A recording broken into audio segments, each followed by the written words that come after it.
कहानी पाखंड का भंडाफोड़ की। विशाला गणराज्य में शंखवाहन नाम का एक व्यक्ति रहता था जो बड़ा धूर्त था।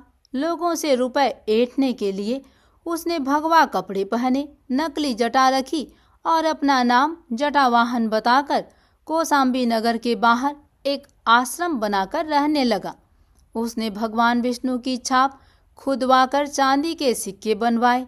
ये सिक्के उछालने पर सदा चित ही गिरते थे और उस तरफ भगवान की छाप ऊपर रहती थी। सिक्कों के दूसरी ओर विष्णु की स्तुति के कुछ वाक्य अंकित थे। जटावाहन ने इसे चमत्कारिक सिक्के के रूप में प्रसिद्ध किया तथा विष्णु भगवान के मंत्र से सिद्ध सिक्का बताया। अपने भक्तों के द्वारा यह बात फैला दी कि सिक्कों को भंडार में रखने से भंडार अकुट हो जाता है, धन संपदा निरंतर बढ़ती जाती है, बीमार के सिरहाने रखने से बीमारी दूर हो जाती है और ताबीज के रूप में गले में पहनने से रोग शोक सदा दूर रहते हैं। लोगों में चमत्कार की बात फैलते देर नहीं लगती। देखते देखते हजारों लोग सिक्के लेने पहुंचने लगे। बाबा एक सिक्के के बदले पहले एक स्वर्ण मुद्रा लिया करता था, अब 5 स्वर्ण मुद्राएं लेने लग गया। लोग इसी चमत्कार से श्रद्धान्वित हो जाते थे कि सिक्का सचमुच स्वयं भगवान के वरदान से सिद्ध किया हुआ है। बाबा बहुत मिन्नत और आग्रह के बाद ही सिक्का देता था। वह कहता, बड़े श्रम से कुछ सिक्के हाथ लगे हैं। महीनों तक एक पैर पर खड़े रहकर सहस्र वस्तुओं की आहुति देकर और भगवान का लक्ष्य कोटि जाप करने के बाद उनकी कृपा हुई है।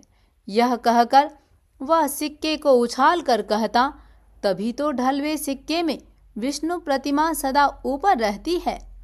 लोग जटावाहन से यह सुनते और सिक्के को विष्णुमुखी ही पढ़ते देखते तो तुरंत प्रभावित होकर स्वर्ण मुद्राएं देकर सिक्का ले लेते थे। देखते देखते शंखवाहन करोड़ों का अधिपति बन गया। उसके सिक्के घर घर में तो पहुँचे ही, राजमहल तक भी जा पहुँचे। अब वह वापस अपने नगर में जाने की सोचने लगा और स्वर्ण मुद्राओं की पेटियां भरकर उन्हें सील बंद करवा कर रखने लगा। कौशाम्बी के सेनापति वज्रवाहन का पुत्र दंडवाहन प्रायः बीमार रहता था। सेनापति ने एक विष्णुमुखी सिक्का लाकर उसके गले में पहना दिया। अपने पिता के सामने तो उसने सिक्का पहन लिया।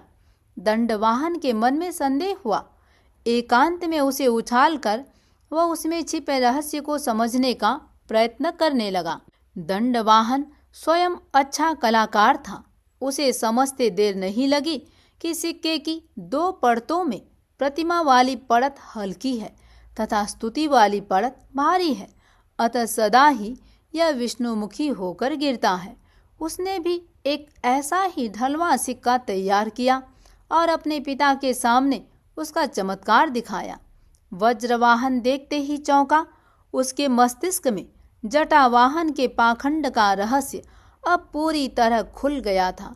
उसके मन में जटावाहन के प्रति घृणा जाग पड़ी। वह क्रोध से भरकर बोला, ऐसे धूर्त को काला मोह करके नगर से निकाल देना चाहिए। वह तुरंत राजमहल में गया और राजा को सिक्के के चमत्कार की बात बताई।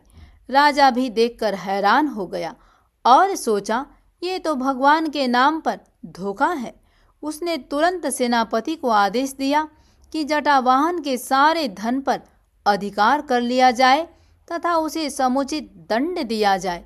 सेनापति वज्रवाहन अपने पुत्र दंडवाहन, शहर कोतवाल आदि के साथ जटावाहन के आश्रम में जा धमके।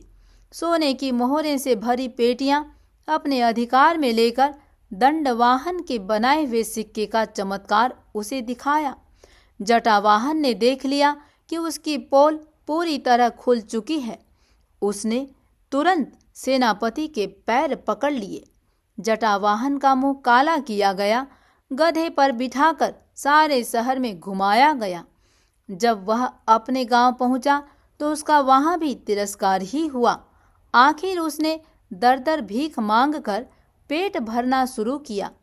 जहां भी जाता बच्चे उसके पीछे बोल पड़ते, 1-2 हज़ार लो।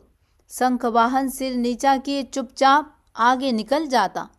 कथाबोध कहता है, सच कभी भी पर्दे के पीछे नहीं रह सकता। बेईमानी देर सवेर सामने आ ही जाती है। प्रतिष्ठा एक बार जाने के बाद दोबारा पाना कठिन हो जाता है।